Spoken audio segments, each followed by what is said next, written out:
Assalamualaikum guys, selamat datang ke SRTV. So itulah dia perlawanan yang telah berlangsung semalam di Stadium Nikas, di mana of course semua kita mempunyai harapan yang tinggi at least untuk mengikat JDT pada perlawanan tu. Dan seperti mana anda katakan juga dan aku bersetuju juga, menang adalah bonus. Tapi seperti mana yang kita tahu, even on paper sekalipun agak mustahil untuk kita menundukkan JDT. Tapi itulah impian kita untuk perlawanan ni, even mana-mana pasukan sekalipun. Jadi keputusan berakhir dengan 3 JDT 1 Sabah pada perlawanan ni. Dan bagi aku ini adalah merupakan satu perlawanan yang again, walaupun kita tewas pada perlawanan ni, cara kita bermain bukan seperti mana yang kita harapkan. Maksud aku menyerang, okay? Dengan membuat banyak serangan, bukan itu yang kita dihidangkan pada perlawanan ni.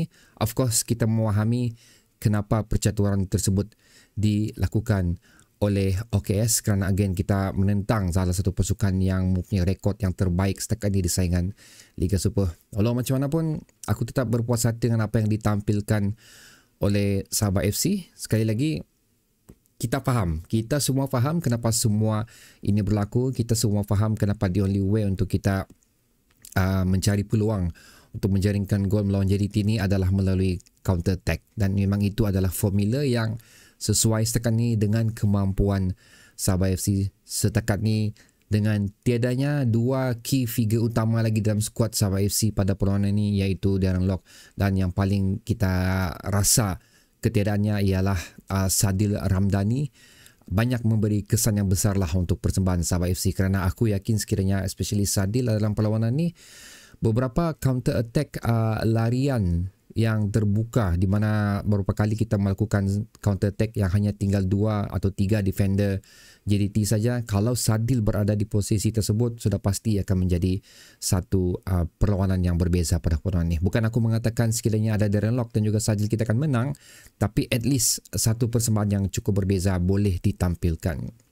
Jadi antara wajah-wajah yang diturunkan pada perlawanan ini, seperti mana yang aku jangkakan juga, di mana Kumaran akan diturunkan untuk especially mengganti tempat yang ditinggalkan oleh Ramon Magado. Antara benda yang aku kira macam surprise tengok adalah di mana Hazard Haras diturunkan sebagai starting 11 pada perlawanan ni.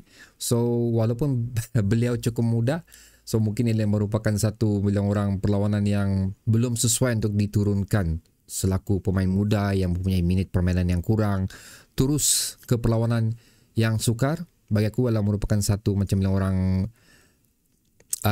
boleh mengganggu mentaliti beliau. Tapi walau macam mana pun, aku sokonglah apa yang dilakukan oleh OKS ni. Seperti mana aku katakan pada video sebelum ni, kita tidak punya masa sudah untuk membuat sebarang uji kaji percubaan. Sekarang ni kita perlu fokuskan untuk meletakkan pemain apa yang kita ada, minit permainan yang secukupnya bagi menempuh perlawanan yang seterusnya.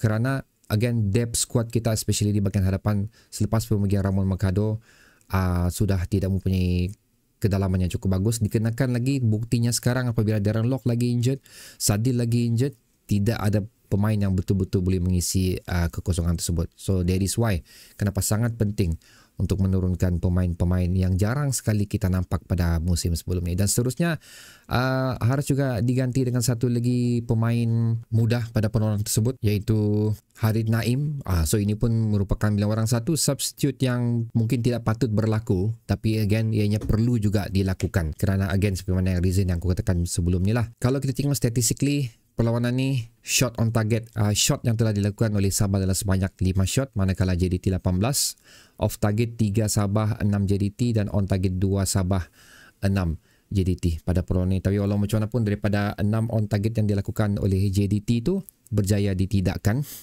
oleh kerana kekentalan yang telah diberikan oleh defender Sabah FC dan juga of course Apek sendiri. Walaupun Apek melakukan kesilapan pada gol pertama tersebut, tapi again bagi aku itu adalah merupakan satu corner yang cukup bagus lah, kerana bola itu curve keluar. Aku rasa itu bilang orang overestimate lah daripada Apek.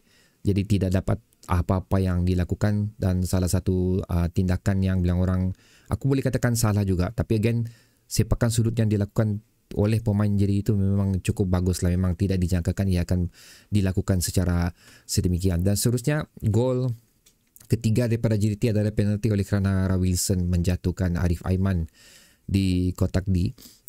Sabah hampir diselamatkan oleh Apek, tapi tendangan Bergson terlalu baiklah untuk tidak dinafikan, untuk ditidakkan oleh Apek pada perlawanan ini. Kalau anda, bagi aku sudah pasti perlawanan ini akan berakhir dengan keputusan 2 gol berbalas 1. Benda yang menarik lagi di sini adalah seperti yang aku katakan tadi, kita sering melakukan counter attack juga perlawanan ni, dan kita mencuba sehabis baik peluang yang kita miliki, dan kita akhirnya mendapat penalti yang disempurnakan dengan, bagi aku, yang penuh style lah daripada JB. So setakat ni dalam merupakan penalty taker kita yang very consistent, masih lagi mengekalkan rekod gagal untuk menjaringkan penalti. So far kalau konsep 2 penalti sudah beliau lakukan dan diambil dengan sempurna lah. So itu adalah the only goal yang berjaya kita mampu kita lakukan, dan actually banyak lagi peluang yang kita miliki sebenarnya, tapi disia-siakan lah oleh bagi pemain Sabah yang mendapat